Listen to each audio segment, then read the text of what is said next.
et qui veut défendre la paix pour le monde entier se dresse et montre les crimes de guerre, les crimes.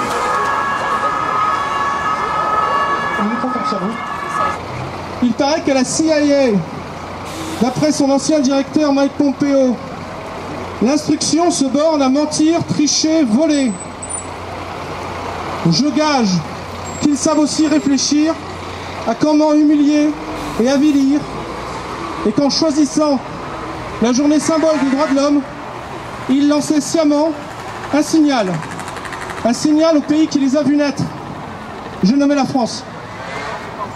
Ils attaquaient jusqu'à cette idée confuse encore qu'il y a en France des forces venues de partout, venues du fond des âges, qui pourraient s'y opposer. Cette idée, chez nous, est claire et distincte, et c'est elle qui nous fait tous converger ici. La France, la grande nation, ce n'est pas cela. La France ne peut pas, ne doit pas tolérer cela. Oh Julian Assange, tu nous manques. La guerre mondiale, ce sera sans nous. La crucifixion d'un homme sur l'autel du complexe militaro-industriel américain, ce sera sans nous. La livre de chair prélevée pour le culte de la destinée dite manifeste, qui donnerait aux États-Unis le droit rocambolesque de dominer le monde, et dont Bill Clinton s'était encore récemment targué, ce sera aussi sans nous. Et par notre refus total, nous enverrons ainsi ce nouveau signal au monde. Le visage d'Assange se répandra de clocher en clocher, comme jadis l'aigle vengeur, comme naguère celui de Che Guevara, de drapeau en drapeau, celui d'un homme qui s'est opposé à tout un empire de mort.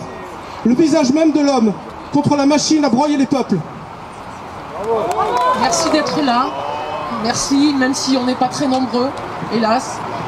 Et les voix qui s'élèvent contre l'extradition de Julian Assange sont quand même très peu nombreuses. C'est beaucoup plus facile de dénoncer ce qui est fait à Navalny, ce qui est fait aux Ouïghours, mais ce qui est fait dans une démocratie comme l'Angleterre, c'est beaucoup plus difficile, et c'est beaucoup plus difficile de s'opposer aux États-Unis et à la demande d'extradition des États-Unis. Ça fait plaisir de vous voir tout ça. Bravo Victor. Quelqu'un disait qu'il y a des gens qui n'aiment pas la vérité. Pour tous les autres, il y a Wikileaks. Quelqu'un disait que si les guerres sont déclenchées par des mensonges, la paix peut être imposée par la vérité. Il y a quelqu'un qui disait que ce n'est pas moi la cible, je suis simplement un obstacle sur leur chemin. Il y a quelqu'un qui a dit tellement de vérité qu'on a tout fait pour le faire taire. Vous savez bien sûr de qui il s'agit. Pour en savoir plus, je vais faire un peu de pub pour d'autres camarades. Le livre Julian Assange parle a été édité aux éditions Investigation, il sort en ce moment. C'est 200 citations de Julian Assange, dont on a peut-être un petit peu oublié qu'il avait des choses à dire et qu'il les disait si bien. On a appris récemment qu'en Danemark, les services de renseignement ont mis en garde les médias sur une affaire dont on ne connaît pas bien le contenu, leur interdisant de parler d'une affaire dont on ne sait pas de quoi il s'agit, mais dont on sait que les gens ont été arrêtés. On appelle ça l'effet Assange, où les services de renseignement maintenant peuvent, en toute impunité, décider de ce que nous avons le droit de savoir ou pas. Les sociétés, des services de renseignement qui normalement sont au service de la population, qui prennent maintenant de plus en plus l'habitude de devenir des 5e ou 6e pouvoirs à l'intérieur des pouvoirs. Tout ça, Julian Assange l'avait vu arriver. C'était un peu l'objectif de Wikileaks. C'est de devenir effectivement un service de renseignement, mais comme il disait, c'était un service de renseignement au service du peuple. Et si Julian Assange est accusé d'espionnage, l'activité d'espionnage consiste à voler des secrets et les donner à l'ennemi. Puisque Julian Assange donnait ses secrets au peuple, vous voyez qui était l'ennemi dans ce cas-là. C'était vous, c'était nous. Donc voilà. Je conclue toujours mes interventions par une phrase simple, parce que je crois que c'est essentiel, c'est le droit de savoir, c'est le droit qui implique tous les autres droits que nous avons. Toutes les décisions que nous prenons, c'est en fonction de notre savoir, c'est notre vision du monde qui induit les choix que nous faisons, les combats que nous décidons. Julian Assange, encore lui, disait qu'un peuple mal informé est un peuple qui prenait forcément de mauvaises décisions. Et toute son activité consistait à nous éclairer sur la réalité du monde, quitte ensuite à vous de décider ce que vous en faites. Alors maintenant, vous pouvez décider si vous préférez un monde avec Wikileaks ou un monde sans Wikileaks. décidez celui que vous préférez et d'agir en conséquence. Merci. Bravo.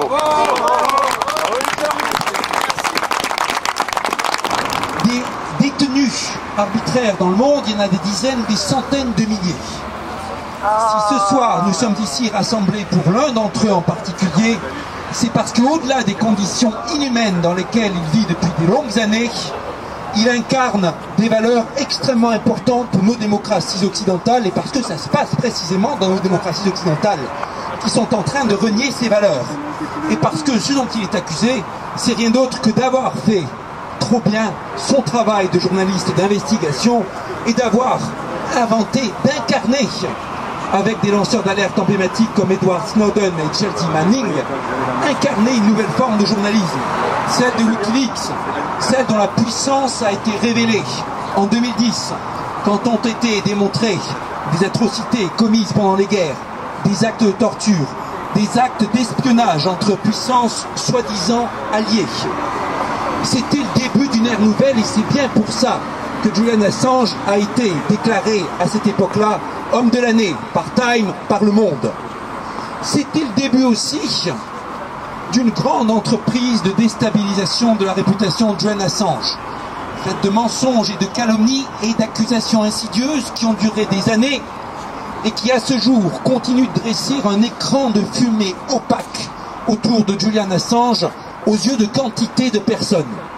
Et pour quiconque, pendant ce long feuilleton interminable et terrible, judiciaire, géopolitique, médiatique, quiconque ne s'intéressait pas de près au dossier, ça paraissait juste incompréhensible. J'avoue, c'était mon cas. Mais j'en ai entendu des gens qui étaient des proches de Julian Assange aussi, tellement troublés par l'écran de fumée qu'ils s'en sont détachés pendant des années avant de revenir maintenant. L'écran se dissipe et les choses s'éclaircissent. Grâce au travail acharné de certains militants qui n'ont jamais baissé les bras, grâce à des associations très engagées, et plusieurs sont ici parmi nous ce soir, grâce à des personnalités politiques qui l'ont suivi. Je tiens à saluer ce soir le député François Ruffin qui, pendant des années à l'Assemblée nationale, a porté la cause et nous en a parlé à nous autres. C'est vrai. Et aussi le travail incessant de la famille, de Stella Morris, de John Shipton et autres. Le travail aussi des réalisateurs, comme celui du remarquable documentaire Hacking Justice dont j'ai vu la publicité ici. Ce qui apparaît maintenant très clairement, c'est que il y a eu toutes ces années aussi de mensonges politiques au plus haut niveau des États. Et les faits démontrent qu'il s'agissait de mensonges. La Grande-Bretagne nous prétendait qu'elle retenait Julian Assange prisonnier juste pour la plainte personnelle qui était déposée contre lui. Un mensonge, bien sûr. On le voit maintenant qu'il est encore plus poursuivi alors que la plainte a été abandonnée. Les États-Unis qui nous disent qu'ils traiteront Julian Assange avec respect s'il est extradé. Comment les croire quand on sait que la CIA a planifié à un moment, a travaillé sur un scénario d'assassinat de Julian Assange? Comment y croire quand on sait que la CIA a espionné pendant des années durant toutes les conversations de Julian Assange avec ses avocats? Les États-Unis, capables d'un tel dévoiement, d'extraterritorialité, poursuivant dans un autre pays une personne qui n'est pas un de leurs ressortissants, un ressortissant australien, pour des actions qu'il a commises en Europe, quel crédit peut-on lui accorder? Ce n'est pas l'Amérique que j'ai connue en tant que chercheur dans les universités, dans les centres de recherche et dont j'ai admiré les valeurs de tolérance et de créativité. C'est une Amérique aujourd'hui, c'est un gouvernement qui dévoie les valeurs américaines et qu'il faut dénoncer sans relâche. Aujourd'hui, l'écran de fumée s'est dissipé, il faut dire les choses comme elles sont. Julian Assange est un prisonnier politique soumis à un traitement inhumain, de la torture qui anéantirait n'importe qui, et c'est bien ce qu'a dit clairement les Nations Unies par la voix de son rapporteur sur la torture, Nils Metzer.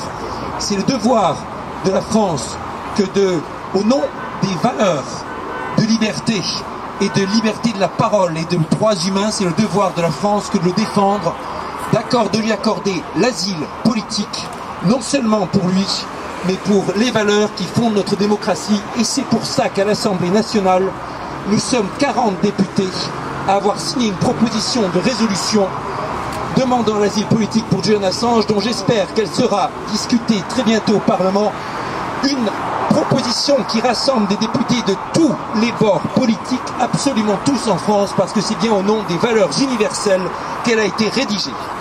Très bien.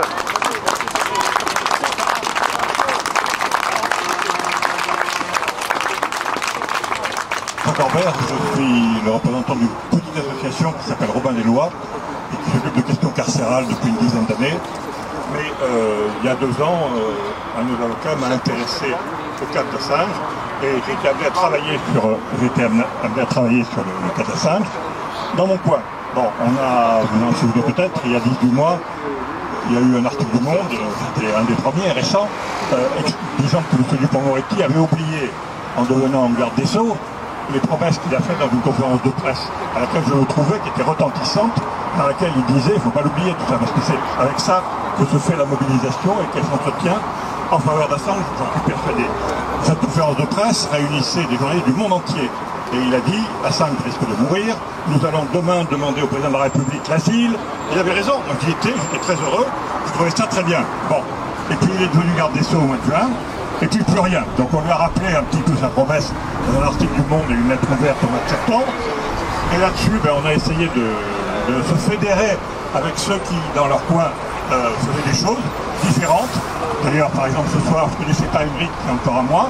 Je trouve formidable que cette manifestation existe. Qu'est-ce qu'on fait concrètement? Je vous livrerai ça en nous séparant. Il y a cette proposition de résolution. Il y a cette manif ce soir, il y a des pétitions. Tout ce qui peut faire parler d'Assange dans les semaines qui viennent est bon. Je ne crois pas que Emmanuel Macron puisse rester éternellement insensible à ce qui sort quand même depuis 1 mois et demi. Il y a eu le film Hacking Justice, il y a quand même eu beaucoup de remue-ménage, il y a eu cette conférence de presse à l'Assemblée, il y a 40 députés qui ont signé, on est en train de travailler à en faire signer d'autres. Cédric Villani vous a dit que ça pourrait être voté début février, il faut un emplacement qu'on appelle une niche parlementaire, mais en attendant, vous avez du travail. C'est-à-dire qu'on ne fera rien sans vous. Moi j'ai pris mon téléphone, bien souvent, ça prend 10 minutes, un quart d'heure, vous allez sur le site de l'Assemblée nationale, et vous appelez votre député. Vous avez toute la liste, l'attaché parlementaire. C'est pas du travail, c'est assez ingrat. Vous demandez à parler au député. S'il n'est pas là, vous laissez le message et vous dites, voilà, est-ce que votre député, homme ou femme, a signé la PPR, donc la proposition de résolution. Donc lundi, mardi, entre 2 gueuletons, vous prenez votre téléphone 10 minutes, vous appelez votre député, ça coûte pas cher. Et gentiment, vous dites, est-ce que votre député a signé? Pourquoi vous ne signez pas? Ça serait bien si vous signiez. Ça fait 4 ans que l'on suit avec les collectifs, où on se bat pour Julian Assange, et je voudrais juste vous lire la liste des artistes qui ont signé pour la libération de Julian Assange.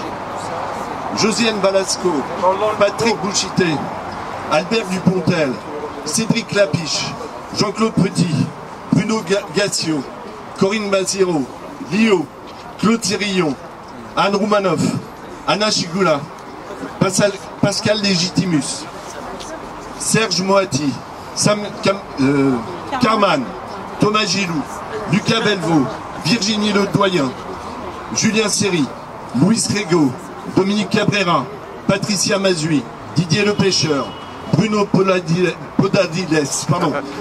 Émir Kusturiza, Jean-Pierre Dionnet, Mireille Perrier, Marianne Denicourt, Jean-Jacques Benex, Yann Dedé, Yann Kounen, Jean-Pierre Calfon, Stéphane Fuenquinos, Vaina Jocante, Thierry De Peretti, Lydia Terki, Laurent Bounic, Brigitte Rouen. Il y en a 350 comme ça. Il n'y a pas eu un seul, enfin sinon, si, il y a eu un journal qui a répercuté ces 350 signatures. C'est pour vous montrer qu'aujourd'hui, la presse n'existe pas. Pour Assange,